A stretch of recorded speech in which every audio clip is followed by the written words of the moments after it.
Sekira pukul 4 sore, aku ditelepon oleh salah satu kerabatku. Dia berkata, tetanggaku ada yang sekarat dari pagi, tidak mati dan tidak hidup. Aku diminta untuk datang dan menjenguknya. Aku bergegas pulang, berganti pakaian dan langsung jalan ke rumah tetanggaku Hilman yang sedang diambang maut. Setelah bertemu sanak saudaranya, lantas aku diantar masuk ke kamar Hilman yang sunyi dan gelap. Bau obat-obatan, minyak urut, serta bau makanan menjadi satu memenuhi kamar yang tak begitu besar. Di sana kulihat Hilman, berbaring seorang diri, sedang kepayahan. Napasnya terengah-engah, suara kerongkongannya mirip suara sapi yang disembelih. Aku duduk di sebelahnya, ku genggam tangannya, tapi tak merespon sedikit pun. Bola matanya sudah berpindah ke atas, tapi masih mencoba bernapas. Ku bisikan telinganya kalimat-kalimat suci. Dia seperti mau mengatakan sesuatu, tapi tidak mampu. Ku tempelkan tanganku di atas perutnya. Ku bacakan beberapa ayat suci. Orang sekarat yang dibacakan ayat itu sembari memegang perutnya akan bereaksi. Jika tanganmu diangkat dan perutnya ikut terangkat, maka biasanya ajalnya tidak akan lama lagi. Masih ku pegang perutnya, ku bacakan ayat itu dan ku angkat tanganku. Perut Hilman tampak menggelembung. Kulihat sekeliling kamarnya, pandanganku tertuju pada patung kecil di pojokan atas almarinya. Kulihat dengan seksama. Di sekitar patung itu terdapat piring dari tembaga berisi bunga. Aku berdiri, kuambilkan patung yang terbuat dari perunggu tersebut. Patung kecil berbentuk perempuan sedang menari yang dibaluri minyak wangi. Tak lama aku letakkan kembali ke tempatnya. Saat aku berbalik badan hendak duduk, kulihat kepala Hilman menoleh dan mata putihnya melotot ke arahku sembari mulutnya mengeluarkan suara aneh. Dari awal aku sudah curiga dengan patung itu. Aku diam sejenak, kupegang kepala Hilman. Dia tampak gelisah ketika napasnya semakin kupegang.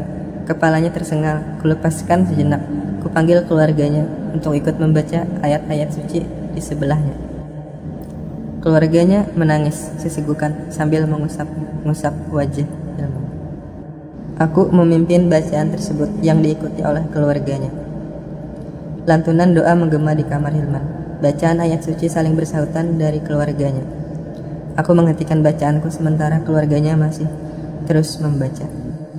Ku dengar ada suara aneh yang muncul di tengah-tengah bacaan doa, seperti orang yang ketawa di belakang telingaku. Aku yang sedari tadi menunduk, ku putar kepalaku ke belakang. Aku terkejut. Tepat di belakang keluarga Hilman ada perempuan berambut panjang yang berpakaian hijau yang sedang duduk di atas meja sambil melotot dan ketawa cekikikan. Ku putar kepala ke belakang melihat perempuan berpakaian serba hijau itu tertawa sinis ke arahku.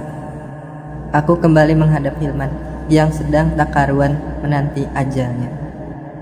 Kulihat daun telinga Hilman sudah condong ke bawah. Tanda ajal akan segera tiba.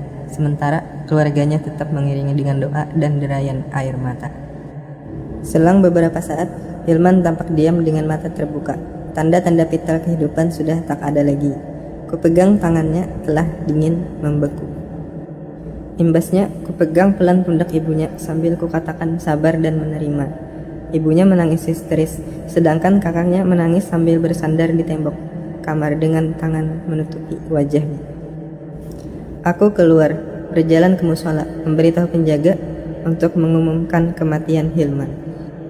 Setelahnya aku pulang ke rumah untuk membersihkan badan. Kulepas seluruh baju yang menutupi tubuhku dan masuk ke kamar mandi.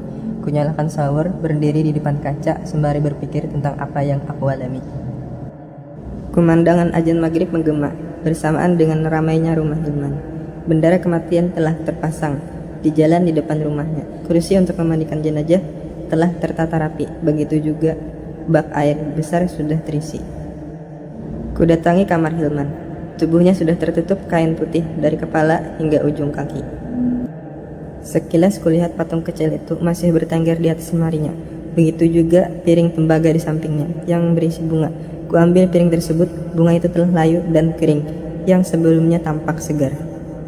Saat hendak kubuang bunga itu, kulihat mulut Hilman seperti bergerak di balik kain putih yang menutupinya.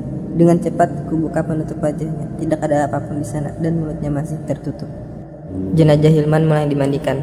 Hamparan kain kafan sudah tertata siap membungkus jasad Hilman. Setelah upacara kematian, tiba waktunya jenazah dikebumikan. Aku ikut mengiring perjalanan menuju pemakaman. Barisan paling depan menyebar bunga di jalanan. Barisan setelahnya menggotong keranda, di sampingnya pembawa kayu nis. Menurut kepercayaan, pengiring jenazah yang berjalan melebihi pembawa bunga dan lantas menengok ke belakang, maka dia bisa melihat arwah orang yang telah mati tersebut. Prosesi pemakaman berjalan dengan baik. Pentakjiah pulang satu persatu ke rumah masing-masing. Aku masih heran, ada apa dengan patung kecil itu? Siapa tuannya dan untuk apa di situ? Jika memang itu media untuk pemujaan, pastinya bakal ada masalah setelah kematian tuan. Waktu menunjukkan pukul 11 malam. Aku duduk di bangku depan rumah sambil memegang sebatang rokok di tanganku. Tiba-tiba dari arah timur ada seorang berjalan menghampiriku, yang ternyata adiknya Hilman. Sambil tergopoh dia berkata, "Mas, ikut ke rumah sebentar, penting." Aku lukas berdiri dan berjalan cepat mengikuti adik Hilman dari belakang yang hampir saja berlari. Saat sampai rumah Hilman, aku terbelalak melihat pemandangan yang ada di sana. Badanku gemetar, hampir jatuh.